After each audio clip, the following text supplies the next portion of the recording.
The storm outside was relentless. Every gust of wind shook the cabin like a warning, reminding Jake and Claire that they were trapped in this remote place, cut off from the world. The radio was silent. The phones had no signal, and the power had yet to return. Outside, the snow piled higher and higher, turning the world into a cold white prison.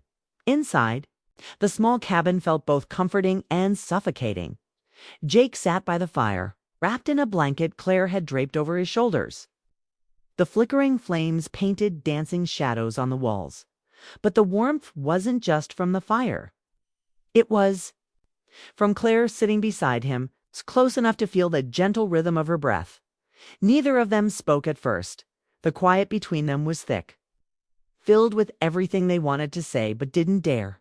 It was the kind of silence that felt louder than any words. Claire's fingers traced the edge of the blanket, eyes fixed on the fire. Jake swallowed hard. He wanted to ask her something, anything but the right words. Seemed just out of reach. Finally, Claire broke the silence. "Jake," she said softly, "do you ever feel like you're carrying a weight you don't know how to put down?" Jake looked at her, surprised by the sudden question. "All the time," he admitted. "Life feels heavy sometimes, especially when you're supposed to have it all figured out, but you don't." Claire nodded slowly. "Exactly." She paused, then looked directly at him. "I've carried a lot in my life. Regret. Things I never expected to face." Jake's heart ached, hearing the vulnerability in her voice. "I guess we all carry something," he said. "Maybe we do," she whispered. The fire crackled, and a comfortable warmth spread between them. Jake reached out slowly, his hand hovering over hers. For a moment, neither moved. Then, almost like a silent agreement, their fingers intertwined. The touch was electric. Not the rush of passion, but a deep, steady current that connected them in a way words never could. Claire's eyes searched his face. Jake felt his own eyes filled with something he couldn't quite name: hope, fear, longing. "Why did you ask me to stay?" Jake finally whispered. Claire took a deep breath. "Because I wanted you close. Because sometimes the safest place isn't a roof over your head, but the person beside you." Jake's chest tightened. They leaned closer, the space between them shrinking. He wanted to tell her everything, the way his heart had fluttered around her for years. The quiet moments he'd spent wondering what it would be like to be more than just friends. But he held back, afraid that speaking aloud might break the fragile bubble they were both floating in. Claire's voice broke the silence again. "I never thought I'd feel this way again," she said. "Not after everything I've been through." Jake's hand squeezed hers gently. "Sometimes life surprises us," he said. She looked up, eyes glistening in the firelight. Do you think we're making a mistake?" she asked. Jake shook his head. "No, I think sometimes the heart knows what it needs, even if the mind is scared." They stayed like that for a long time, wrapped in the quiet intimacy of the moment. But then, sudden noise shattered the stillness. A loud thud came from outside, followed by the sharp crack of a tree branch breaking under the weight of the snow. Jake jumped to his feet, heart racing. "Stay here," Claire said firmly. He looked at her, concern etched on his face. She moved toward the door, wrapping a thick scarf around her neck. "Let me check it," she said. "It might just be a branch, but I want to be sure." Jake hesitated. The storm was wild outside, cold, dark, and dangerous. "Be careful," he warned. Claire smiled, but it didn't reach her eyes. She opened the door and stepped out into the howling snow. Jake watched from the window, heart pounding as she disappeared into the white blur. Minutes passed like hours. Then Claire returned, carrying a broken branch. "Just a tree limb," she said, breathless. "Nothing to worry about." Jake nodded, relieved, but still uneasy. She came inside and closed the door, leaning against it for a moment. "You okay?" Jake asked. Claire smiled softly. "I will be." The fire crackled again. They returned to the couch, settling close once more. Jake looked at Claire, studying the lines of her face, the way her eyes held 1,000 stories. "Do you think this storm will ever end?" he asked. She shrugged. "Storms always end, but sometimes they leave things changed forever." Jake thought about that, about the way their relationship had shifted in just one night, about the way his heart beat faster. Whenever she was near, Claire's hand found his again. "Tomorrow," she whispered, "we'll face whatever comes next." Jake nodded, but in his heart, he knew this night the storm, the cabin. The closeness was something neither of them would ever forget, because sometimes my most powerful storms are the ones that happen inside. The night was long, but somehow, Jake and Claire found a fragile peace amid the storm's chaos. As dawn approached, the wind outside softened. The relentless howling gave way to quiet flakes drifting down gently like whispers from the sky. The world beyond the cabin was still, buried deep in snow, but it felt calmer now. The storm was losing its grip. Inside the cabin, the fire's warm glow was the only light, casting soft shadows on the faces of the two people who had shared the night to souls that felt forever changed. Jake woke first, eyes blinking against, the soft orange light spilling through the frost-lined window. The blanket had slipped from his shoulders, but he was warm, cradled against Claire's side. Her breath was steady, slow, comforting. He didn't want to move, not yet. For a moment, he simply breathed her in the faint scent of pine and lavender, the softness of her skin beneath his fingertips. His heart was pounding, full of feelings he'd been holding back for years. Slowly, Claire's eyes fluttered open.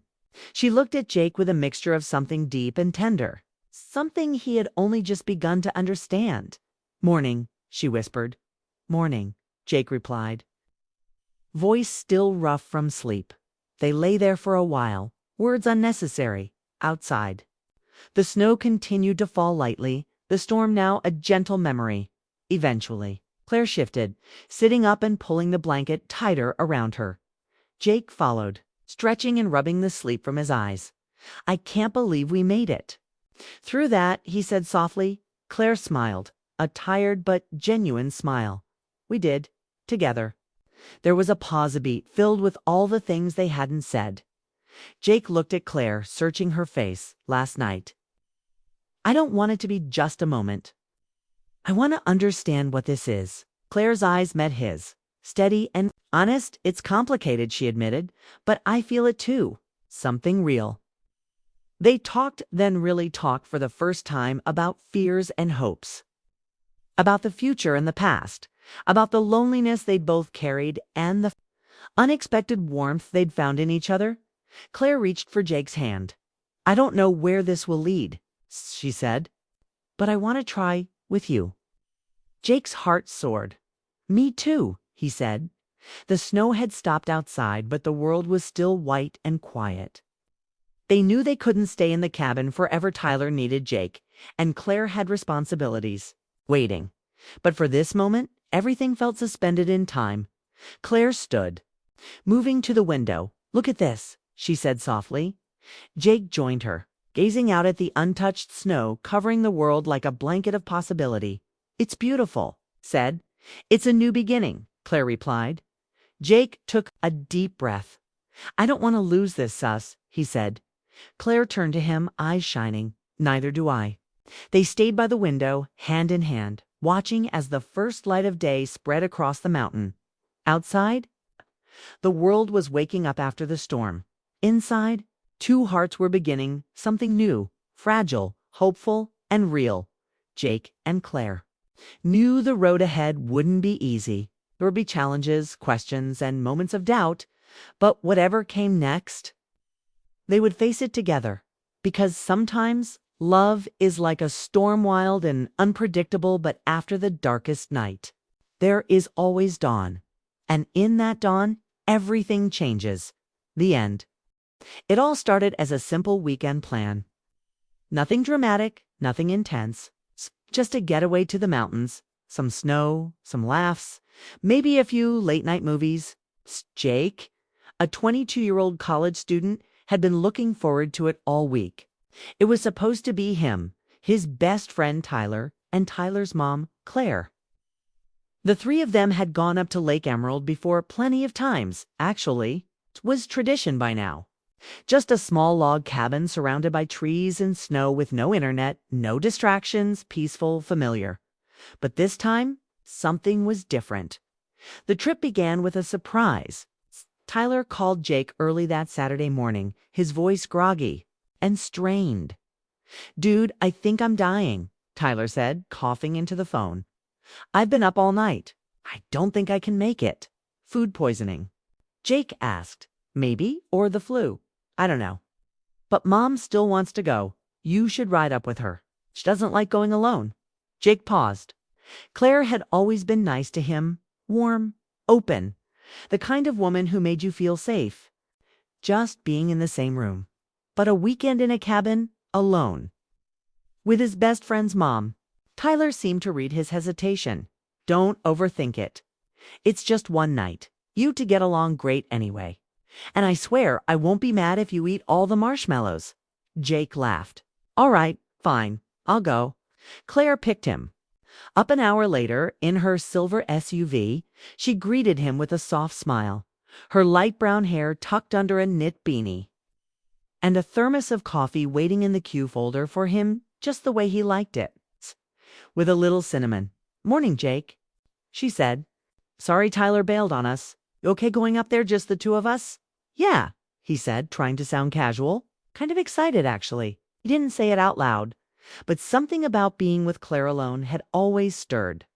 Something quiet inside him, nothing inappropriate, just ... a warmth. She had this way of making a person feel seen. Not like a mom talking down to you, but like a friend who genuinely listened. The road up the mountain was beautiful at first. Trees turned white with fresh snow. The sky a soft silver gray. But then the flakes started falling faster, heavier. The windshield wipers worked double time as the road curved sharply into the higher elevations.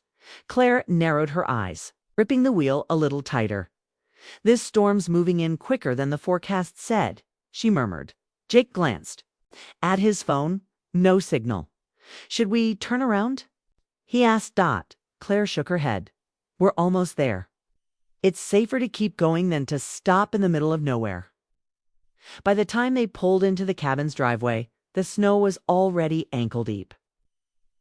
The trees swayed, and the wind carried a low howl through the forest. Jake helped unload the bags. Firewood, blankets, groceries. Claire moved quickly, focused, like she'd done this before. Inside the cabin was exactly how Jake remembered it.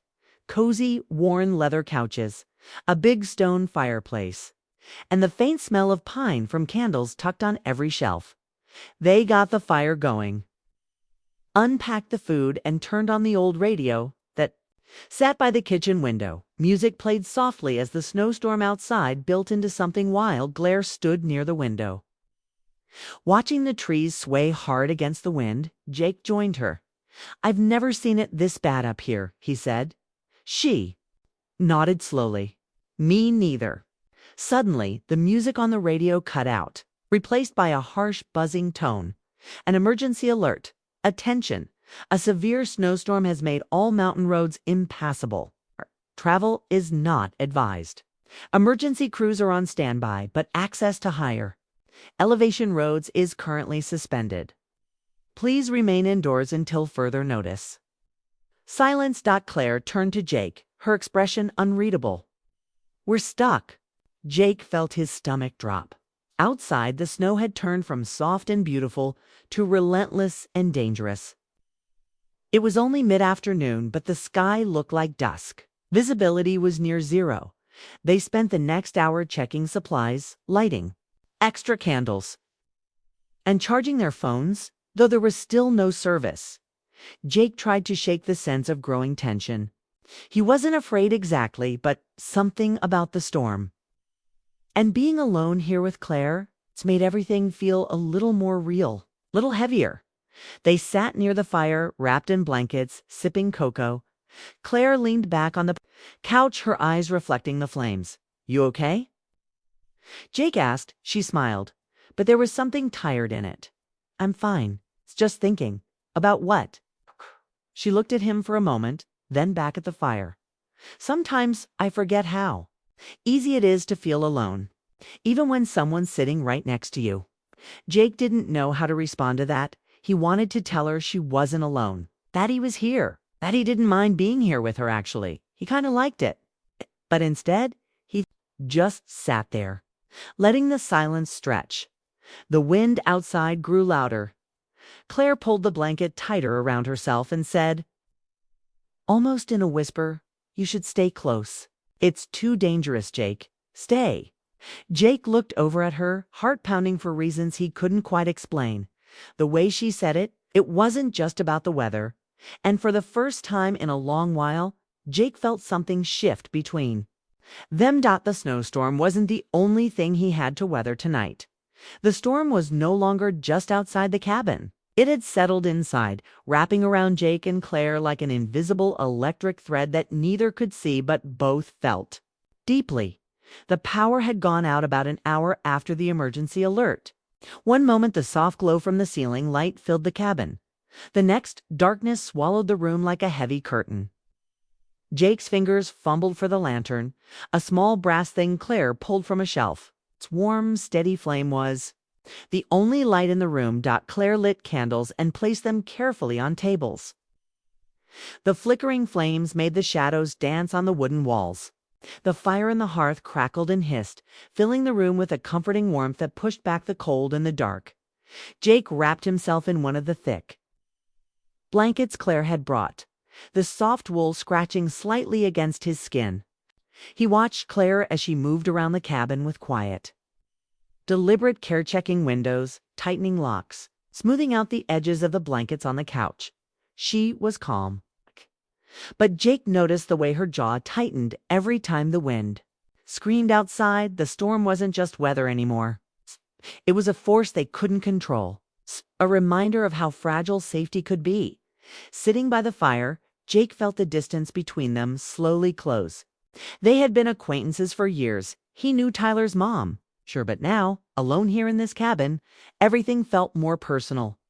Claire sat down beside him. Her sweater was soft, smelling faintly of lavender and pine. Jake caught himself staring for a moment, his heart thudding louder than the wind outside. He cleared his throat. You okay? She looked at him with those warm brown eyes, full of something unspoken. I am now. The silence that followed wasn't empty. It was full, charged with a quiet tension neither dared to break. Jake shifted closer, the firelight flickering across her face. You don't have to be alone, you know? She smiled, but it was tinged with sadness. I have been alone for a long time, Jake. It's a habit hard to break. He reached out gently, almost without thinking, and brushed a stray lock of hair from her forehead. His fingers lingered a moment longer than expected. Claire didn't pull away. The fire crackled between them. Outside, the wind howled, but inside there was only warmth and a kind of fragile hope. Jake swallowed the lump in his throat. You don't have to be alone tonight. Not here.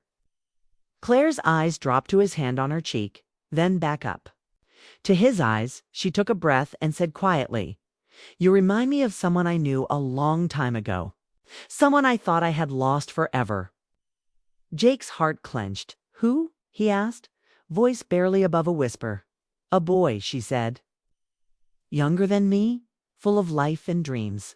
Someone I loved, but who left before I was ready. Jake nodded, slowly, understanding more than she said. Sounds like you've never stopped missing him. Claire smiled sadly. I didn't, but I thought I was done with that part of my life. Her gaze lingered on his face. The room was small, but it felt as if 1,000 years passed in those few seconds. Jake leaned in just a little. Claire's breath hitched, but just as something unspoken began to bloom between them. A sudden, loud crash outside startled them both. Jake jumped up, heart racing. What was that? He asked, moving toward the window. Claire was already there, peering into the swirling snow. Probably a tree branch, she said, though her voice shook just a bit. Jake's hands clenched at his sides. The storm had become something dangerous. Not just to their plans, but maybe to them. He looked back at Claire. "We shouldn't go outside," she said firmly. "Not tonight." He nodded. For the rest of the evening, they stayed close to the fire. The storm raged on, but inside the cabin, the cold didn't feel so sharp anymore. They talked quietly about life, about dreams, about lost chances. Claire's stories were like soft songs Jake hadn't heard before. Stories filled with heartbreak and hope, loss and longing. Jake found himself opening up too, sharing things he'd never told anyone else. The hours slipped by gently at one point. Claire reached over and took his hand. Jake felt a spark, electric and real. Neither said a word. They simply held hands, letting the fire's warmth fill the space between them as the night grew deeper. The storm outside began to howl even louder, as if warning them to stay safe inside. Claire finally spoke, her voice barely a whisper. "Jake, it's too dangerous. Please, stay." His heart ached at the sound of her words. Stay, not just physically, but emotionally.